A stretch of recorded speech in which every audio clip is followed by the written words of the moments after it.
Hey everybody, Questwise here, and today I want to talk about a new favorite product of mine that I stumbled upon. I don't even remember where I found this at, where I saw it. I do know the website though, and I'll put a link down below in the credits or in the note to where you can find this product and pick a setup for yourself. But I am super excited about this. If you've watched any of my videos before, you know I love extra peripheral products when it comes to my role-playing games. I love tokens, I love chits, I love markers, I love cards. And so when it comes to fantasy, I stumbled upon these, and I'm super excited to get these to a table.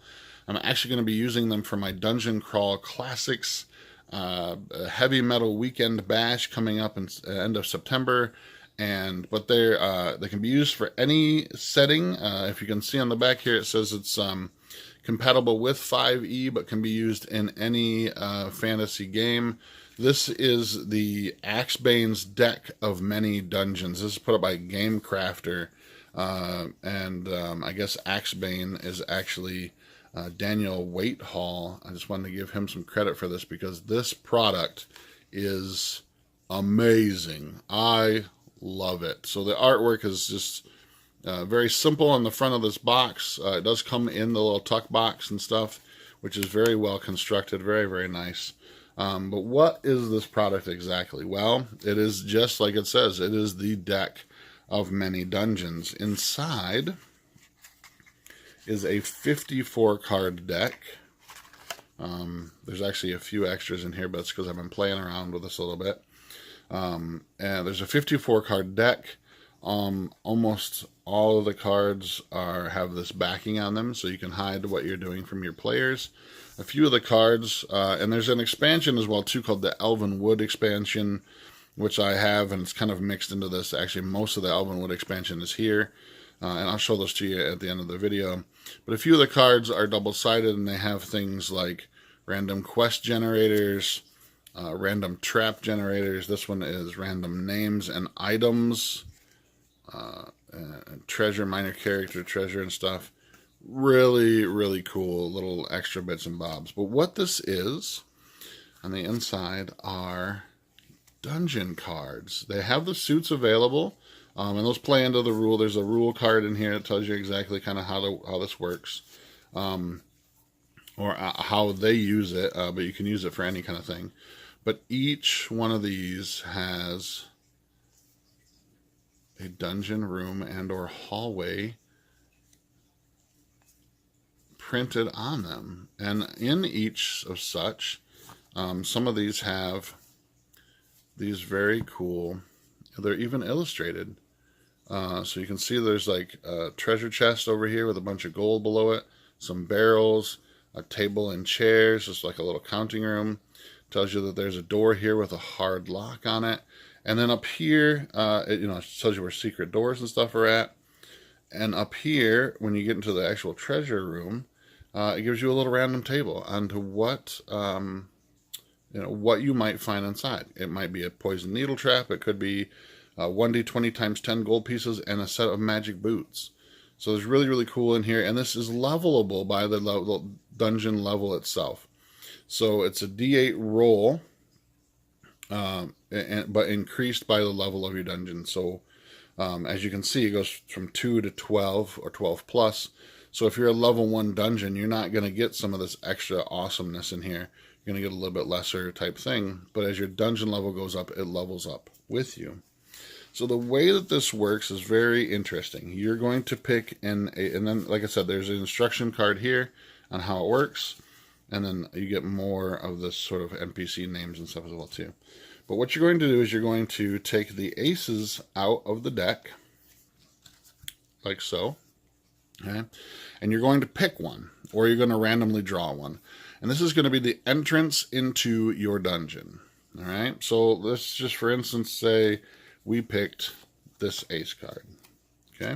You're going to take the aces and you're going to take the kings out. And you're going to randomly draw or pick this thing, and this is going to be the entrance to our dungeon. So right on the bottom of here, it gives you some quest ideas, and each one of these is different. Not all of them have quest ideas. A few of them have little random charts on sounds you might hear. And I thought there was another one in there. Anyhow, so we're going to start with this one. All right. And so this tells us that there are, here's your entrance, your stairs into the dungeon. There's 3 doors in this, and this one has an easy lock on it, right? So you're going to lay this down. You draw that from the thing. Then you're going to shuffle this deck, which I've already done. And you're going to draw the top card off the deck. Okay. We got the 10 of diamonds. This is actually a bad example. Well, it's not a bad example. This is actually, you can see here at the very top, there's a little green leaf. This is from the Elven Wood expansion. I actually seeded this into the deck because I'm going to do something special with this in the game that I'm running. At the bottom here is, again, treasure. We see that there's a hard lock in the treasure chest here. You take this and you line it up with basically any sort of entrance way into your dungeon. So let's put it up there, okay? So now you have an entrance way. You have an easy lock into this room and to a little treasure room as well. When you're ready to go, your players decide they're going to go to the right. They're going to go through this door. You draw another card, and you have this here. Okay. So now you have a room that comes into here. You've got, some other details on here. There's some monsters in here, and the monsters are denoted by these little red skulls. And they give you, again, you could either seed the dungeon with whatever you want to put in there, or you can have a random chart here. And again, it's by PC level. So it's going to get harder the stronger that they are. All right. Again, seeded for 5th edition, but would work in any fantasy game at all. So you place this over here. What's interesting about this one is that there's it's a side entrance. So this could be a lower level to the dungeon. It could be just another optional entrance into the dungeon as well too. So once I've explored that, you're going to draw another one. Now this is a very small dungeon, as you can see, or so far. So here's our other one. It's got a magical pool. I guess I didn't shuffle these very well. But here's another section of the dungeon. So let's say we're going to use this here as a side entrance into a lower level of the dungeon. So what we're going to do is we're going to draw another ace card. Let's just do this one. Okay. And this now becomes, this stairway will now lead to this stairwell here. Okay. And again, you're going to just keep doing this kind of thing. And this is a really bad example. These are all like single rooms, but let's see. Okay, so here we go. So we've got other hallways. And again, sounds that you might hear, smells that you might run into. Here's another hallway with a dungeon on it, or with a monster token on it. So you might encounter something there. So this you can either lay out on the table for the players to see as they go along, or what I'm going to do with it is I'm going to secretly draw these cards behind a screen and actually draw on my dry erase mat, right, that I'm going to have on the table. And like I said, I'm going to use this for Dungeon Crawl Classics because the idea is that I wanted to do a 70s/80s themed sort of heavy metal game for my players. And it's going to be a marathon game, so it's going to be an all-day long game.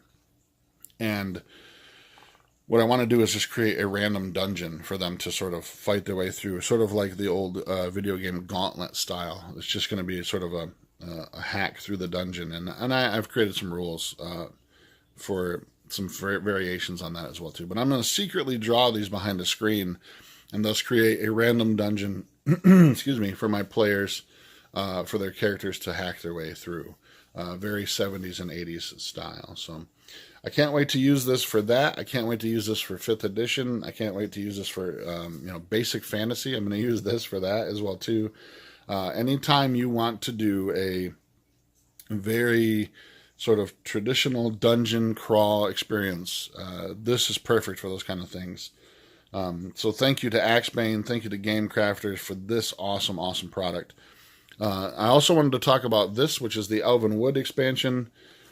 Comes for a couple extra dollars more. Comes in a little plastic baggie outside of the tuck box. Now, the only drawback that I see to this product is that the Elven Wood expansion does not fit into the tuck box.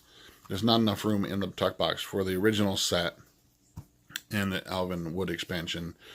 But you know what? Not that big a deal. I'm sure that once they come out with more expansions, maybe you can buy an extra tuck box. I'm just going to simply put all this stuff into, like a Magic the Gathering sort of plastic box and carry it with me wherever I go. I am definitely going to add this product to my DM's kit or my GM's kit to take with me whenever I'm running a fantasy game and just need a quick idea for even a small dungeon or, something larger as well too. But the Elven Wood expansion, same type of thing. Oh, I should mention, when you get to the end of the dungeon, that's when you're going to draw your king card. These are like sort of the big bad, boss fight battles and stuff here as well too. So that's how that ends up. But the Elven Wood expansion just adds some new rooms, and it adds a little bit more of a less dirty type of dungeon. I don't know how to explain it. They're different. They're unique. There's nothing really elvish about them. It's just a cool name. And they are denoted as a separate expansion by this little symbol, this little leaf symbol here at the top. So go out and get this today. I think it runs about $15, $16. It takes a little bit of time, a couple of days to produce it because they print it specifically for you, for your order, which I thought was really cool. And really didn't take much time at all. I think I had this within a week. And they ship out really, really super fast from, I believe, Arizona is where it came from. So it came super fast, and I was really appreciative of that. Quality of the cards is very, very nice. Playing card style. They're kind of glossy. I wouldn't write on these unless you wanted to sleeve them, which I might actually sleeve these, like the cards that actually have the random charts and stuff on here for treasure and such. I might actually sleeve these so I can like make little notes on it with a dry erase marker, but I wouldn't write on the cards themselves. But they are very nice, high quality cards, as you would expect from like a playing card and stuff as well. So Axebane's Deck of Many Dungeons, go and get it today. You will not be sorry. I'm Questwise. Until next time, we're out.